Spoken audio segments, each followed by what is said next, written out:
Ladies and gentlemen, welcome aboard. So today we're going to be discussing the best Call of Duty Warzone mouse settings and sensitivity. Now these settings are going to apply to really any game or any form of Call of Duty, whether that is multiplayer, zombies, etc., and really any first-person shooter game or third-person shooter. So stay tuned. I'm going to be explaining what all these different settings mean and what they do, and we're also going to discuss sensitivity and what the best sensitivity may be if you're new to playing. Even if you're an experienced PC player, I do recommend watching this entire video as you might learn a lot of different things. I am going to have everything timestamped below though, so if you're looking for something specific and an answer for that, you can look below and go straight to that. I did do a pretty moderate amount of research for this video to make sure I was explaining everything as best as possible for you guys. All right, so let's first open up the mouse settings tab by hitting escape, going to options, and then under keyboard and mouse at the top, we're going to go to mouse. So first we're going to discuss mouse sensitivity. So sensitivity, this can go all the way from 0.01 all the way to 100. So I play on port 4.25. Now, if you're completely new to playing on mouse, and maybe that's why you're looking at this video, I'm going to touch on DPI as well. DPI is dots per inch, and essentially that is going to be your mouse's sensitivity. So for any mouse you have, whether that is a Logitech, Corsair, Glorious, which is what I'm playing with right now, there should be a driver software that you can download and open, and you can change the DPI of your mouse in that software. Now, if you're playing on console, it's a little bit different as you're not going to be able to download this software. Most mice have a button on it that you can hit and cycle through different preset DPIs. If you're doing that, you need to refer to your manual or look it up on Google, YouTube, etc. how to do that for your specific mouse. So this is the Glorious software for the Glorious Model O. I'm using the Glorious Model O wireless. I highly recommend it. It's been a excellent mouse, not sponsored by them or anything, but you know, it'd be nice. So for mine, you go to performance tab, and then I can change all my DPIs. I have different set DPIs that I can change. Now I have a DPI button on my mouse that I can tab through to go to these DPIs. I have personally bound that button to another tab, to another key, and I actually use it to mount in Call of Duty. But so I'm playing on 800 DPI, and that is signaled by the green light, and I have a little green light on the bottom of my mouse to show that I'm on that one. And then also from here you can do things like key binding. So this is my DPI button. I have that changed to 9, and then 9 is set as my mount button for Warzone. All right, so now that you understand what DPI is, we need to talk how DPI and game sensitivity go together. So essentially, you multiply them together to get your eDPI, which is your effective dots per inch, or basically what your sensitivity is actually going to be. So in my case, I'm playing on 800 DPI. It's a pretty standard DPI. For whatever reason, a lot of people play on like 400 and 800. I think those are just presets for many mice, and that's why people do that. So I'm on 800, my in-game sense is 4.25. So basically you're going to do 800 times 4.25, and I have to look up my notes here to do the math, and that is 3,400. So now let's say we change those numbers around though.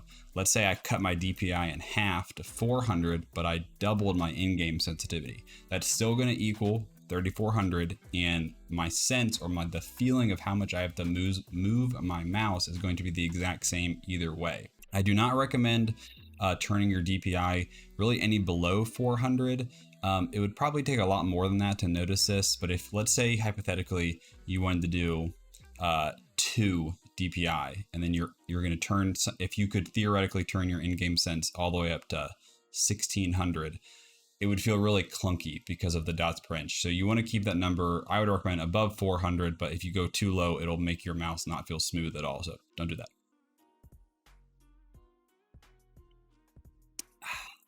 Now, if you're brand new to playing on a mouse or playing mouse and keyboard, I do not necessarily recommend playing with my exact sensitivity. The reason for that is my sensitivity is relatively lower compared to the average player. An average player would probably be more around 800 DPI, 6 to 8 in-game sense. So almost double my sensitivity. Now I'm going to play some clips at the end of this video, and it's going to show you my aiming with a hand cam And that's going to give you an idea for how much I have to move my mouse in order to actually to aim. I play on a very large desk and a very, very large mouse pad. A lot of people don't have that luxury and are playing on, something just like a normal size mouse pad. So if you're playing on a really, really small space, you are going to have to be a higher sensitivity player for that to work. Now, you absolutely do not have to. Even 6 and 8 in-game sense 800 DPI might be too low for you. So in that situation, if you're someone that you just do better being a wrist aimer, that's completely fine. There's a ton of wrist aimers with way higher sensitivity than me, like 5-10 times my sense, that are still extremely precise at aiming. I will say though, a lot of the top Call of Duty players, such as Huskers, Symphony, Iron, these are all mouse and keyboard players. They play on sensitivities even lower than mine, and I'm a pretty low sense player. Huskers plays on like half of my sensitivity, and he is incredibly good at aiming. Symphony's been accused of aimbot, blah, blah, blah. He plays a little bit lower than me. Iron, who's the #1 wins player overall, is a fantastic sniper. He plays lower than me as well. So just keep that in mind. But like I said, there's plenty of players that play higher than me that are also very good. Typically having a lower sense helps with recoil control a lot because you can be a lot more precise in how much you're pulling down on your mouse to control that recoil. Whereas being a wrist aimer, it's micro movements in order to do that. Now I'm also going to be posting a video on my Kovac aim routine here in the future. And if you're not familiar with Kovac is basically it's a game. It's like a $10 game that you can get on Steam that has a bunch of aim training scenarios. If you're new to playing on mouse, highly recommend it.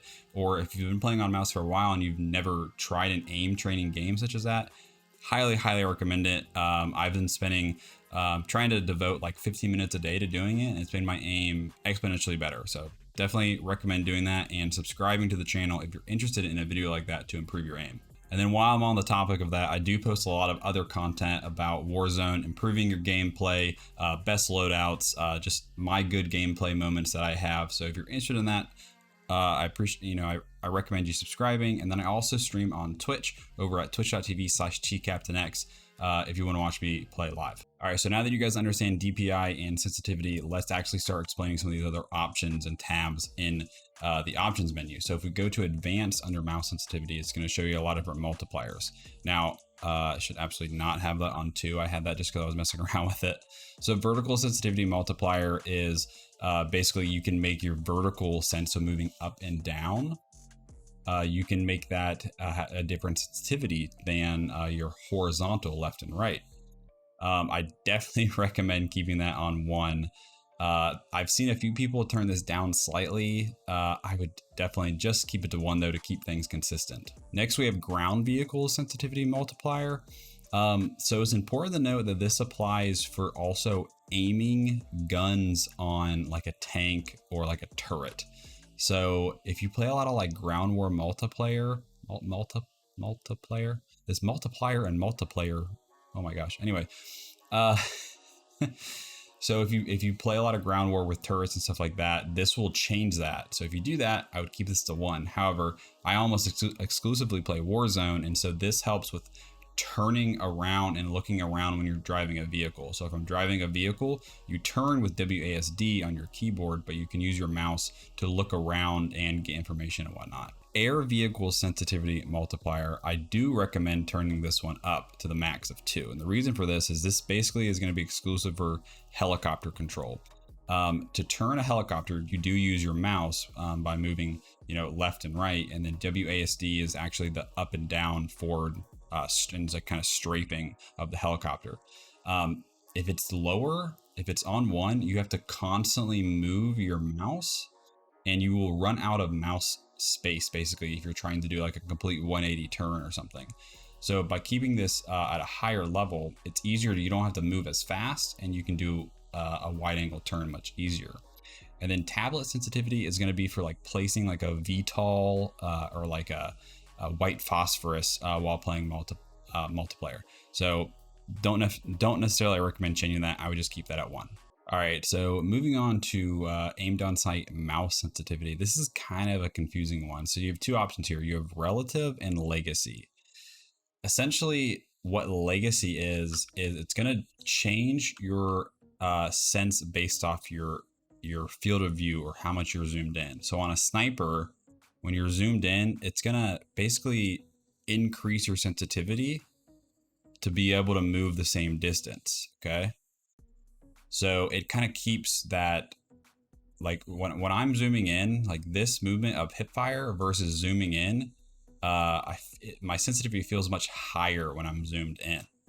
So now if we go back and we change that to relative, it's going to try to keep that the same distance. Relative wants to keep everything the same distance. So if you want to move 2 inches to the right on your monitor, it's going to try to make that the same based off your field of view. So this to this, my sensitivity feels a lot slower when I'm zoomed in on relative versus what it did on legacy.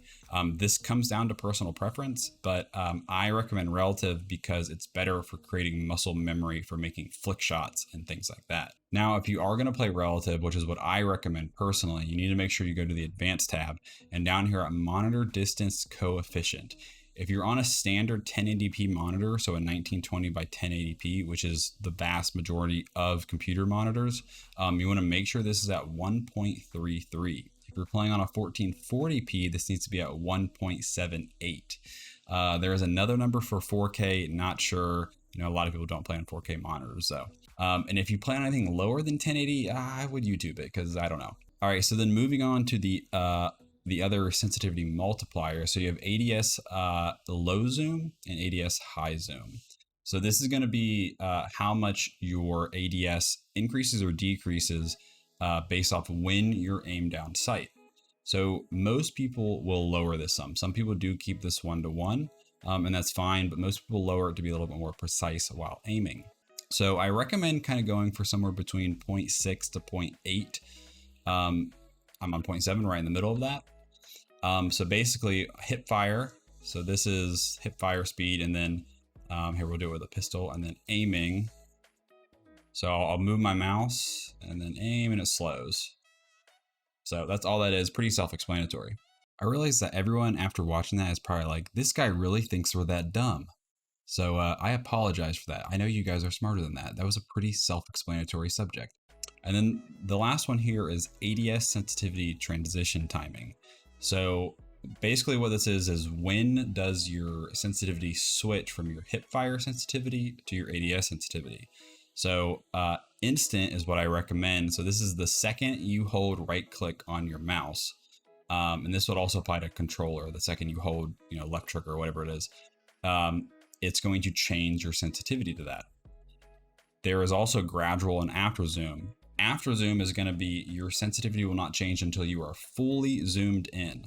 And then gradual is going to be an in-between of it's going to progressively like slow or increase your ADS down as you zoom in. I recommend instant because the second I hit it, my sense changes. Whereas if I have a slow zoom gun, kind of like a sniper, and I'm trying to like flick to someone, my sensitivity is going to be changing as I move. Whereas it's going to be right there the second I click. So for muscle memory purposes, I recommend doing instant, but this is a personal preference thing. You can do whichever you prefer and what feels right. All right, we're on the home stretch now. So invert mouse look would essentially flip your y-axis. So there's an airplanes only one as well, although I don't think there's any airplanes really, because helicopters don't really work like that. So for enabled, if I go up, it looks down and down looks up. Only enable this if you are an absolute psycho. Don't do this, please. Please keep it disabled.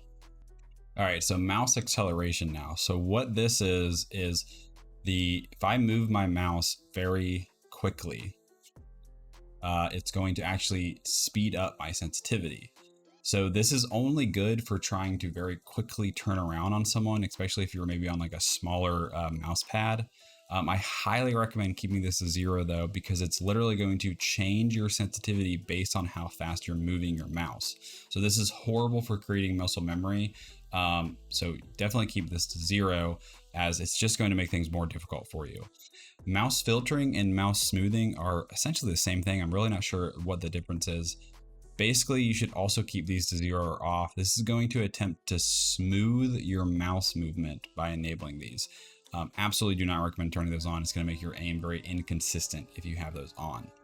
All right, guys, so that pretty much covers it. I hope this helped you. If you have more questions, or if you thought I missed something, or maybe even spoke on something wrong, please let me know in the comments. If you want to have a more in-depth conversation about settings and regarding mouse and sensitivity as well, make sure to check me out over on Twitch. I love interacting with my chat, trying to answer questions and trying to help people get better at playing Call of Duty or games in general. I will have a link to my Twitch along with all my socials in the description below. I am going to play a few clips. I will have my hand cam in it to give you an idea of how much I have to move my mouse based on my sensitivity, and just to get an idea of what aim training can do to help your aim out, basically. And again, I greatly appreciate you giving this video a like. Unless you thought this video was trash, then go ahead and dislike it. And if you want more content like this in the future, or just general Call of Duty stuff such as gun analysis, gun breakdown, and gameplay, make sure to hit that subscribe button. And like I said, I am going to be dropping that Kovacs routine for improving your aim here soon. So make sure to subscribe to be able to see that and turn those notifications on. Thanks again for watching, everybody. Hope you have a great day. I'm going to roll these last few clips, so enjoy. There's two. Oh my. That goalie, drop in. Got him, I got him, I got him. Let's go, baby.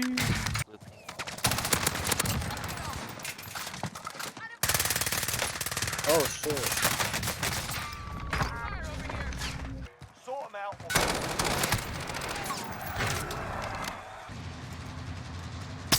Down one. Down the one on top. Hit one. Down one. Enemy base. Large caliber out. Cracked one.